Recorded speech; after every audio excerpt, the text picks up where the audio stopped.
में से यूं कहें कि राजस्थान की सत्ता पर राज किया है, और कहीं ना कहीं आज उनसे ये जरूर जानने की कोशिश करेंगे कि ऐसा क्यों होता है कि राजस्थान में हर व्यक्ति अपने पुराने वस्त्रों को बदल देता है, वैसे ही सरकार बदल जाती है। 2003 के बाद अब तक देखा जाए हर 5 साल में राजस्थान की सत्ता पर कोई और राज करता है। ऐसा क्यों? क्योंकि कोई तीसरा विकल्प नहीं है। और फिर इसके बीच में कई ऐसे मुद्दे राजस्थान की जनता के, राजस्थान के लोगों के, जो सरकार है फिलहाल मौजूद, शायद वो पूरा नहीं कर पाती है, इसलिए सरकार दूसरी सरकार में अपनी उम्मीदें देखती है और वही फिर अगली बार कुछ ऐसा ही होता है। बहुत बहुत स्वागत है, हमारे साथ मेहमान जुड़ गए हैं दौलत राम जी, कांग्रेस नेता। बहुत बहुत स्वागत के साथ उनसे पूछना भी चाहूंगी कि आपके फादर्स, आपका परिवार पूरे एक्स एमएलए मिनिस्टर रह चुके हैं, काफी लंबी राजनीति में आप सक्रिय रहे हैं, आपका परिवार रहा है, और कांग्रेस राजनीति की बात करें तो फिलहाल जो ये चीजें हो रही हैं, मैं इस पर आपसे बात करूंगी, लेकिन एक सवाल, क्यों राजस्थान में हर बार राजनीति पलट जाती है, हर बार सत्ता बदल जाती है?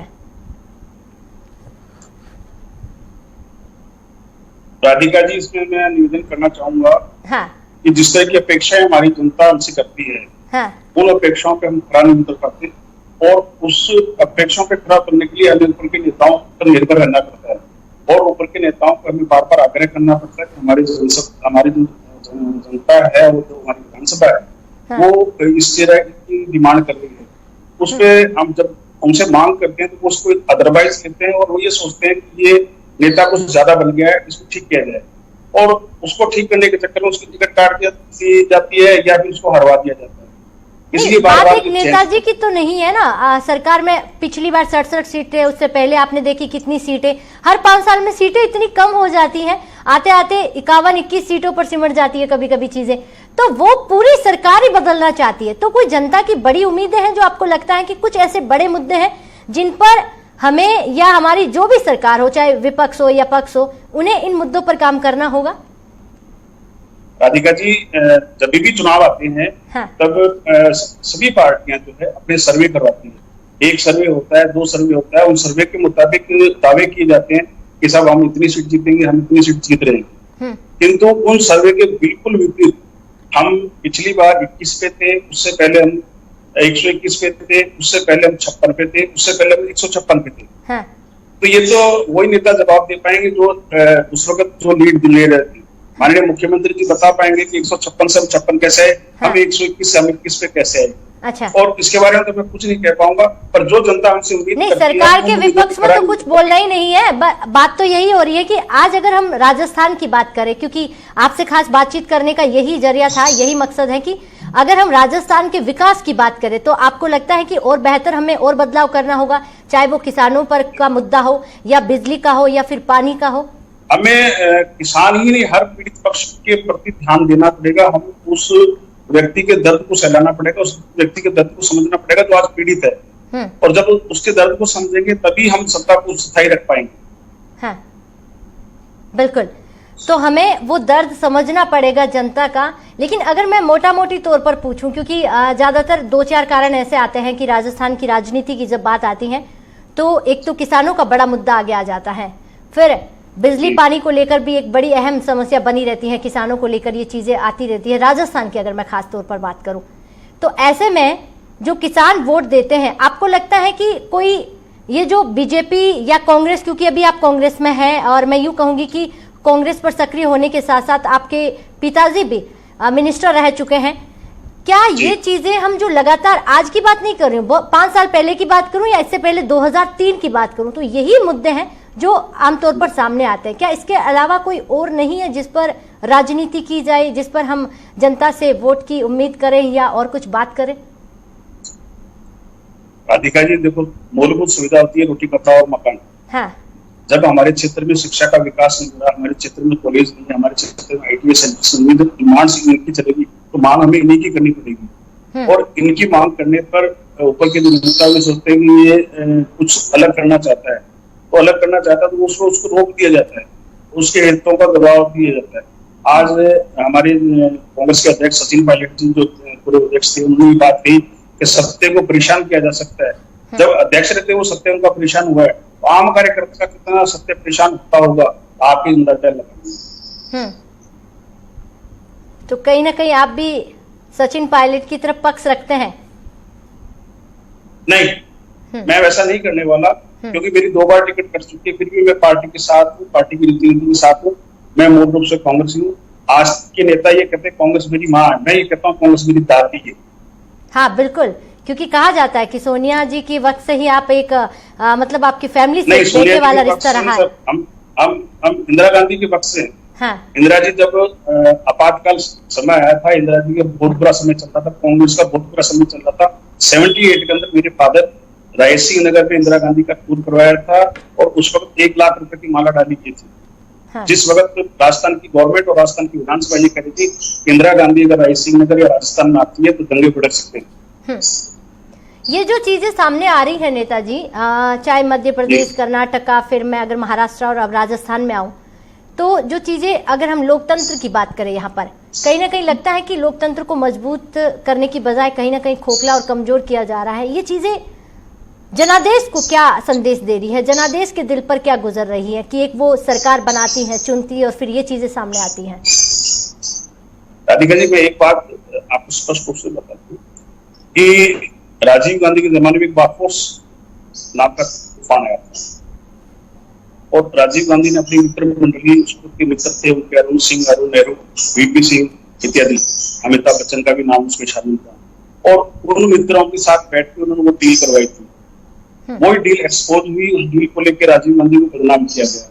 बाद में आज वही बाफोर्स चाइना के बॉर्डर पे लगी है, वही बाफोर्स कारगिल में काम आई है। तो बाफोर्स का सौदा कहाँ गलत था? हाँ। पर दुबाया किसने? मित्रता ने।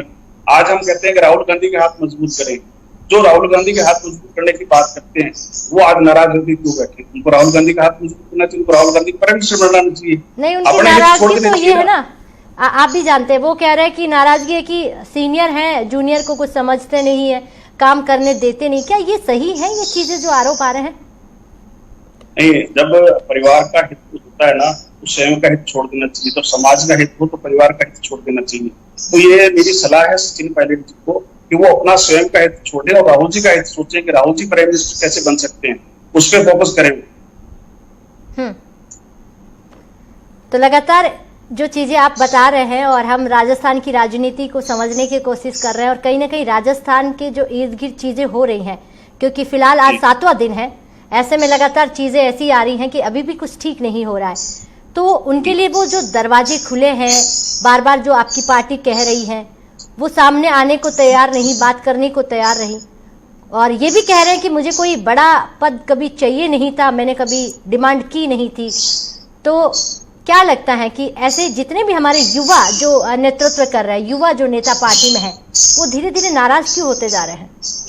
मुझे तो इन युवाओं को ये संदेश देना है कि जब वो राहुल गांधी के नाम पे पॉलिटिक्स में आए हैं, चाहे अशोक तंवर हो, चाहे जतिंदर राव सिंधिया जी हो, चाहे सचिन पायलट साहब, इन सब का टारगेट ये होना चाहिए कि हमें प्राइम मिनिस्टर बनाना है राहुल गांधी को। उस बारे में सोचे न कि ये सोचे कि हमें मुख्यमंत्री बनना है। मुख्यमंत्री टारगेट नहीं था हमारा टारगेट राहुल जी है। हम राहुल जी को प्राइम मिनिस्टर बनाना चाहते हैं। राहुल जी टारगेट है और सचिन पायलट तो ये भी कह रहे हैं कि मैंने तो कभी नहीं कहा कि मैं मुख्यमंत्री बनूंगा। तो फिर क्या, तो फिर नाराज क्यों? हाँ, फिर नाराज क्यों? ये भी बड़ी बात है कि वो कह रहे हैं कि मैं थोड़े जो मेरे मुद्दे हैं, जो मेरी चीजें हैं, मैं चाहता हूं कि ये मेरी मांगे हैं, मुझे उस पर काम करने दिया जाए। राधिका जी, मैं सरकार और जनता का, मैं आपके चैनल के माध्यम से सचिन पायलट जी से पूछना चाहता हूँ, हाँ, क्या आपने किसी का गला नहीं काटा? क्या आपने किसी के सत्य को परेशान नहीं किया? क्या जब आपने किसी का सत्य को परेशान किया है तो आज परेशान हो रहे हो तो आप क्यों महसूस कर रहे हो? आपको भी हंस के बोलना चाहिए। मैं करूं वो सही है, दूसरा करे तो अत्याचार। ये तो पार्टी के मतभेद है सर, जो आप अभी बता रहे हैं कि जो चीजें हुई है वो घर के अंदर ही रहकर, पार्टी के अंदर ही रहकर अगर सुलझ जाती तो वो एक बात का जवाब देते हुए, गंगानगर जिले की 6 सीटें, 6 में से 4 सीटें उनके खाते में थी, चारों की चारों क्यों हारी? जबकि एक की तो जमानत जब्त होगी जहाँ पे मैं 66,000 वोट लेके जीता था। हाँ। वो कह रहे 5 साल सड़कों पर बहुत मेहनत की थी, जयपुर की सड़कों पर सर फुड़वाया, खून निकला, जेल गया। जयपुर की सड़कों पे मेहनत की थी, मैं मानता हूँ इस बात को, पर गंगानगर के जिले की सड़कों पे हमने मेहनत की थी। उन्होंने हमारी जो मेहनत है उसको कान दिखा। अच्छा, ऐसे तो कितने लोग आ जाएंगे कि भाई गंगानगर में हमने की है, जोधपुर में हमने की है, उदयपुर में हमने की, तो सभी सीट के दावेदार बन जाएंगे। सभी ने मिलकर कांग्रेस को बनाया, एक व्यक्ति से कांग्रेस नहीं बन सकती। हाँ। कोई अगर व्यक्ति ये कहते मैं कांग्रेस हूँ, वो गलत है। हाँ। कांग्रेस पार्टी है, कांग्रेस संगठन है, सब व्यक्तियों का समूह है कांग्रेस। तो क्या ये जो चीजें हो रही है, आपको लगता है कि इनको यहीं पर सुलझा लिया जाए, आगे जाकर ये छोटी बीमारी एक बड़ी बीमारी के रूप में खड़ी हो सकती है? अगर हम ये सोचते हैं कि हमें राहुल जी को प्राइम मिनिस्टर बनाना है, तो स्वयं के हित छोड़ के हमें पार्टी के निचले से निचले स्तर के कार्यकर्ता के रूप में काम करना पड़ेगा, और इसके लिए हमें कोई समझौता नहीं करना है। हमें राहुल जी के लिए काम करना है तो राहुल जी के लिए काम करना है, और हमें ये है कि हमें चीफ मिनिस्टर बनना है, हमें ये पद लेना है, हमें गृह मंत्रालय लेना है, हमें वो मंत्रालय लेना है, तो उसके लिए तो मैं माफी चाहूंगा।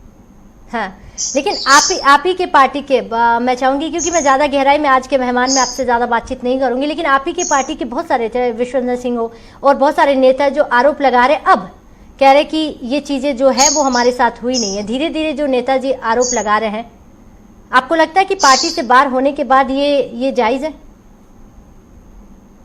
अशोक जी तंवर ने आज बयान दिया कि चाय में से मक्खी की तरह निकाल के फेंक देती है कांग्रेस। हाँ। मैं ये पूछना चाहता हूँ कि कांग्रेस ने ही तो मान सम्मान दिया, हरियाणा का अध्यक्ष बनाया आपको। हाँ। क्या कांग्रेस ने आपके विचारों पर तवज्जो नहीं दी? क्या कांग्रेस आपके आइडियोलॉजी पे नहीं दी? क्या कांग्रेस ने आपको मान सम्मान नहीं दिया? ठीक है, विचारी मतभेद हो गए, आपने अपना रास्ता अलग कर लिया, कांग्रेस ने अपना रास्ता अलग कर लिया, पर आज निकलने के बाद हम पुराने घर को गंदा कहें, ये कोई अच्छी बात नहीं। चलिए, मैं फिर एक सवाल पर आऊंगी राजस्थान की जनता के लिए, आपसे बहुत सारी ऐसी बातें करेंगे, लेकिन फिलहाल ऐसा क्यों होता है कि पहले से तय हो जाता है कि कांग्रेस 5 साल देख ली है और अब तो बीजेपी आना तय है, 5 साल बीजेपी को हमने देख लिया है, अब कांग्रेस आना तय है, एक ये माइंडसेट हो गया है जनता में, ऐसा क्यों? राधिका जी, हम जनता की उम्मीदों पे खरा नहीं उतर पा रहे हैं, ना तो कांग्रेस खरा उतर पा रही, ना भाजपा खरा उतर पा रही। बहुत सही, मुझे प्राउड है कि कम से कम सत्य तो बोला आपने। हाँ जी, ये हम नेताओं में कमी है, पार्टियों में कमी, सरकार में कमी है, इसका भी ऐसा होता है। नहीं, इसके लिए कोई एक सरकार जिम्मेदार नहीं, हम चाहे केंद्रीय सरकार की बात करें, राज्य सरकार की बात करें, बहुत सारी ऐसी चीजें आ रही हैं जो जनता तक नहीं पहुंच पा रही है। उड़ीसा के देख लो आप, हाँ, गुजरात का देख लो, ठीक है, पश्चिम बंगाल में ज्योति बसु, राजस्थान की राजनीति पर आपसे बहुत सारी बातें करेंगे, लेकिन यहाँ पर एक छोटे से ब्रेक के लिए रुकते हैं। नहीं आता है, और निर्दलीय विधायकों की बात करें तो वो भी तादाद बढ़ती जा रही है। जनता के सामने तीसरा विकल्प है ही नहीं। हाँ। कॉमरेड है वो सीमित एरिया में है, बाकी कुछ क्षेत्रीय दल पनप नहीं पाया, इसी कारण जनता रिवोल्ट करके तीसरे को चुने। एक जनता दल के रूप में आया था तो लोगों ने उसको खूब समर्थन दिया, पर अब उसको बन नहीं पा रहा। तो इसीलिए जो हर 5 साल में होता है, ये इसकी बड़ी वजह यही बन जाती है।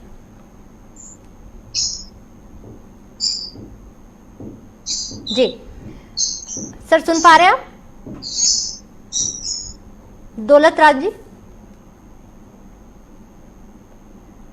सर सवाल सुन पा रहे हैं आप?